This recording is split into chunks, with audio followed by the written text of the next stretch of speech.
No a tam to je Benjamin a to neřeš kdo. No to vím, Benjamina, to znám. To je Sovky syn. Jo, tak to mě těší, hele. Já jsem Taylor. Já jsem zrovna byl doma a řešil něco s frérkou. Která mě poslala do píči hned. Jo, teď jsme na molu a budeme skákat s autem. Jo, vidím vás. Jo, skákej, hop, hop. Ale ne, proč byste skákali autem do vody? Já se topím. No, už jste košťata fakt, že jo? Haha, mám to. To tě nevíde kam. Ty kurvo.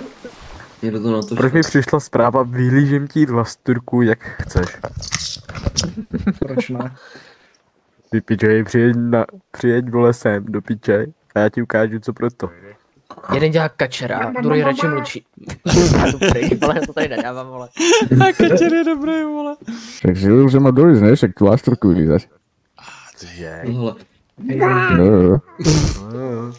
Ty už chyba. Ty jo, na chatku, ty vole, přijďte na jachtu. Na chatku alebo jachtu? Na jachtu. Ale na jachtě to je nič moc. Na jachtu, ale no tak, baby. Tak jo, koláčku, tak jo. Každopádne sa chcem spýtať, zvládol by ste aj dve naraz, alebo to odmietate? Ty vole, já klidně zvládnu i 4. Jo. Koľko je váš najväčší limit? V posteli. Ako dlho vydržíte? Ty vole, minimálně 5 minut. To už je nad limit, to asi není nič pre mňa. Ale no tak. Jo, zvládnete to skrátiť, Jo. OK, na koľko tak? Tak na minutu, na 2 minuty. Super, tak ale zoberiem si za to 200 000, môže byť. Děláš pardon, ty kurvo. Jak ako vzít, ja si nič nechcem vzít. Teba si chcem vziať. Však ty ma naplníš ako chatku.